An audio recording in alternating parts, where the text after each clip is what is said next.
मेरे परिवार का संबंध पूर्णिया से कितना पुराना है तो कहना मुश्किल है, मेरे जन्म के कब पहले से। लेकिन इस राजनीतिक सफर में पिछले 5 दशकों से करीब करीब, या यूं कहें कि 1977 से जिस तरह से पूर्णिया के लोगों ने एक विस्तारित परिवार के रूप में, और ये राजनीतिक परिवार नहीं, क्योंकि दर्जनों बार साथ में खड़े रहे हैं, मेरी स्वर्गीय मां की, मेरी बातों को माना है, मेरे कहने को सुना है। इसलिए कोई राजनीतिक रूप से पूर्णिया के लोग मेरे परिवार नहीं है। मैं जानता हूं कि एक फैशन सा बन गया है कि किसी को परिवार बना लो, लेकिन जब मैं परिवार कह रहा हूं, इसका मतलब एक एक व्यक्ति के साथ मेरा वो संबंध जिसका मैं पूरी तरह से विवरण करने में असमर्थ हूं। मेरी खुद की राजनीतिक जीवन जो 1991 या 92 में शुरू हुआ था, और उसको भी कम वक्त नहीं हुआ, 30-35 वर्ष हो गए। बहुत उतार चढ़ाव देखे, लोगों ने साथ कभी नहीं छोड़ा, और इतना दिया है कि मैं उस ऋण को कभी सोच भी नहीं सकता कि मैं उस ऋण को चुका पाऊंगा। 10 वर्ष सांसद रहने का भी मौका दिया, 2004 से 2014 तक। मैं नहीं जानता क्या काम हुआ या नहीं हुआ, लेकिन इतना फख्र के साथ जरूर कह सकता हूं कि सामाजिक तनाव कम हो गया था या खत्म हो गया था, जातीय लड़ाई खत्म हो गई थी, कानून व्यवस्था बेहतर हो गया था, और लोगों में एक नया जोश, एक नई जोश, एक उम्मीद कि हम भी आगे बढ़ सकते हैं। लेकिन 2014 के बाद ईश्वर को जो मंजूर था, हम सबको मंजूर है, वो हुआ, और होते होते आज 2024 में जब मैं पूर्णिया आता हूं तो फिर वही सुनने को मिलता है कि बातें बिगड़ गई। क्यों बिगड़ गई, कैसे बिगड़ गई, हम सबको मालूम है, उस पर विस्तार से कुछ कहने की जरूरत नहीं। लेकिन इतने लंबे राजनीतिक जीवन में पिछले 2-3-4 महीने, यह समय मेरे लिए सबसे कठिन रहा।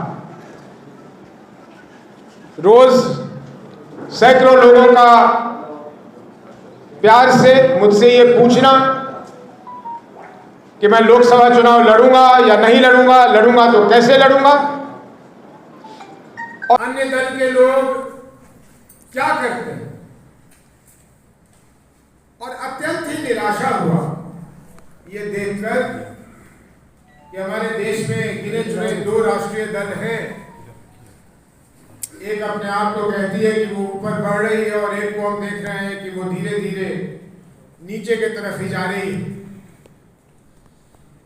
बिहार में दोनों राष्ट्रीय दल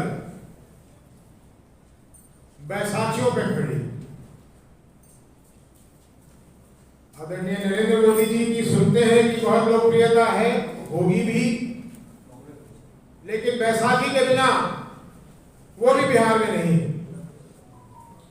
कांग्रेस पार्टी के लोग कहते हैं कि बहुत मजबूत है, लेकिन वो भी बैसाखी के साथ ही खड़े हैं, और बैसाखी के बल पे खड़े हो, मुझे क्या आपत्ति हो सकती है।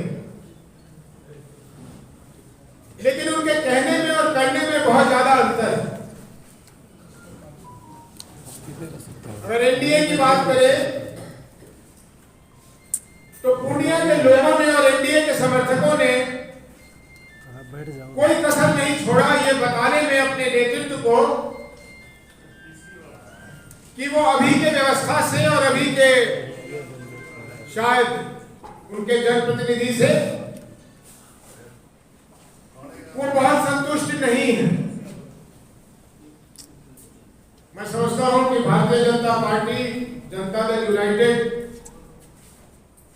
की इतना बड़ा परिवार जरूर है कि वो अपने परिवार के किसी और सदस्य को पूर्णिया में इस बार मौका देते तो पूर्णिया के लोगों को, कम से कम उनके समर्थकों को ज्यादा खुशी मिलती। अगर कांग्रेस पार्टी की तरफ देखो तो आश्चर्यजनक है कि 2019 में 9 सीटों पे कांग्रेस पार्टी लड़ी थी और बगल में कटिहार तालीगंज साहब के क्षेत्र को छोड़ दें तो पूर्णिया में कांग्रेस को सबसे ज्यादा वोट मिले थे। लेकिन पार्टी ने अपनी बेरुखी में ऐसे कदम उठाए जिससे सब हैरानचकित रह गए कि ये पार्टी क्या कर रही है। और अंतोगत्वा एक कांग्रेस की मजबूत जगह को उन्होंने अपने सहयोगी राष्ट्रीय जनता दल को दे दिया और राष्ट्रीय जनता दल ने जिन्हें उचित समझा उन्हें टिकट दे दी। मुझे कोई आपत्ति नहीं, लेकिन आपत्ति यह है कि क्षेत्र की एक जनता की तरफ से मैं ये जरूर कह सकता हूं कि जितने महागठबंधन के समर्थक हमें मिले उनका यही कहना था कि आरजेडी की बहुत बड़ी परिवार में से यदि और किसी को टिकट मिलता तो उन्हें ज्यादा खुशी होती। तो जहां एक तरफ एनडीए के चयन से लोग संतुष्ट नहीं, दूसरी ओर महागठबंधन के ओर से लोग संतुष्ट नहीं, और उसी मैदान में एक और सज्जन दस्तक देने की बार बार बात कह रहे हैं कि इस बुनियाद पे कह रहे हैं, क्यों कह रहे हैं ये तो वो जाने।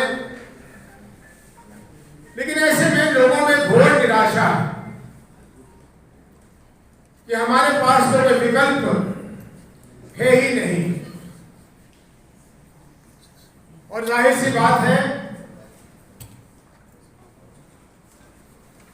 और मैं खुशनसीब हूं इस मामले में कि पूर्णिया के लोग जब भी परेशान होते हैं किसी भी कारण